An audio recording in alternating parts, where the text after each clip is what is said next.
എടാ തങ്ക, നീ ഇന്നലെ ആ പവിത്രനെ കണ്ടോ? പുതിയൊരു വെള്ളമുണ്ടും ഷർട്ടൊക്കെ ഇട്ട് നടക്കുന്നത് കണ്ടു. ദൂരെന്ന് കണ്ടപ്പോൾ ഞാൻ വിചാരിച്ചു ഏതെങ്കിലും പാൽക്കാരൻ പാൽപാത്രം കൊണ്ടുവരികയാണ്. അടുത്തു വന്നപ്പോഴല്ലേ മനസ്സിലായത് അത് അവനാണെന്ന്. അവൻ ആ മുണ്ടുടിച്ചിരിക്കുന്നത് കണ്ടോ? ഏതോ പന്തലിലെ തുണി അഴിച്ചിരിക്കിയ പോലെയുണ്ട്. നടക്കുമ്പോൾ മുണ്ട് താഴെ വീഴുമോ അതോ അവൻ താഴെ വീഴുമോ എന്നായിരുന്നു എന്റെ പേടി.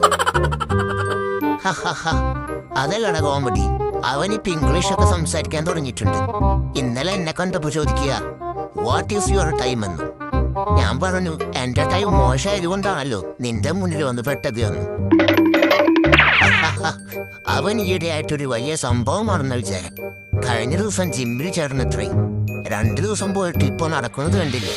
കക്ഷത്തിൽ 2 തേങ്ങ വെച്ച് നടക്കുന്നത് പോലെ ഉണ്ട്. ജിമ്മോ? അവനോ? എടാ, അവൻ ആകെ പോകുന്നത് ചായക്കടയിലെ ഗ്ലാസ് മാത്രമാണ്. ജിമ്മിൽ പോയിട്ട് അവൻ അവിടെയുള്ള ഫാൻ വരെ ഓഫ് ചെയ്തിട്ട് വന്നവനാ. കാറ്റടിച്ചാൽ വീണ് പോകുമെന്ന് പേടിച്ചിട്ട്. അതുപോട്ടെ, നീ ആ സുകുമാരൻ ഇലക്ട്രീഷ്യനെ കണ്ടു? അയാൾ പുതിയൊരു ഐഫോൺ വാങ്ങിയിട്ടുണ്ട്. ഓ അതോ? ഫോൺ വാങ്ങിയാൽ മാത്രം പോരല്ലോ, അത് ഉപയോഗിക്കാനും കൂടി അറിയണ്ടേ. ഇന്നലെ അയാൾ ഫോൺ ചെവിയിൽ വെച്ച് സംസാരിക്കുന്നത് കണ്ടു. സ്പീക്കർ ഓൺ ചെയ്തിട്ട് മൈക്ക് ചെവിയിൽ വെച്ചാ പുള്ളി സംസാരിക്കുന്നത്. വല്ലാത്തൊരു ടെക്നോളജി തന്നെ. അയാളുടെ ആപ്പിൾ ഫോൺ കണ്ടിട്ട് എനിക്ക് സങ്കടം വരും. പാവം ആപ്പിള് ആരുടെ കയ്യിലാ പോയി പെട്ടത്? ആ ഫോണിന്റെ പകുതി വില പോലും അയാളുടെ വീടിനില്ല.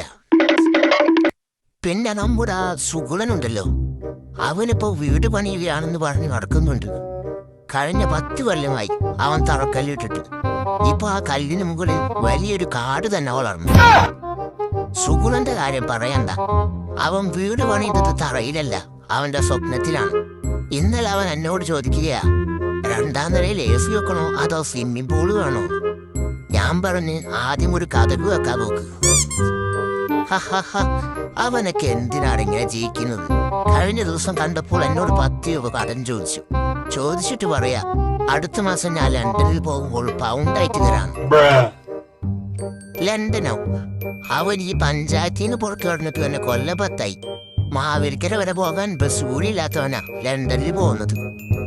എടദാസ, നമ്മളിങ്ങനെ നാട്ടുകാരെ കുറ്റം പറഞ്ഞത് മോശല്ലേ? അതെ, മോശമാണ്. അതുകൊണ്ട് നമുക്ക് ആ പഞ്ചായത്ത് മെമ്പറെ കുറിച്ച് പറയാം. പുള്ളി ഇന്നലെ ധരിച്ചിരിക്കുന്ന ആ ടൈ ഉണ്ടോ മീ? അത് ടൈയല്ലടാ, പുള്ളി വീട്ടിലെ പട്ടിക്ക് കെട്ടുന്ന ബെൽറ്റ് അബദ്ധത്തിലെടുത്ത് കഴുത്തിലിട്ടതാ. ഞാനത് പറയാൻ പോയതാ, പക്ഷെ പട്ടി കുറച്ചപ്പോൾ ഞാൻ മിണ്ടാതിരുന്നു. ശരിയാ, മെമ്പറുടെ ആ ബെൽറ്റും പട്ടിയുടെ കഴുത്തിലെ ടൈയും ആലോചിക്കുമ്പോഴേ ഒരു കോമഡി. എന്തായാലും നാട്ടിലിങ്ങനെ ഓരോരുത്തരുള്ളത് കൊണ്ട് നമുക്ക് സമയം പോകുന്നുണ്ട് അല്ലേ?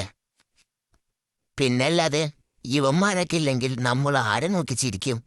വാ, നമുക്ക് പോയി ഒരു ചായ കുടിക്കാം. എന്നിട്ട് ആ ചായക്കടക്കാരന്റെ പുതിയ ഹെയർ സ്റ്റൈലിനെ കുറിച്ച് ചർച്ച ചെയ്യാം.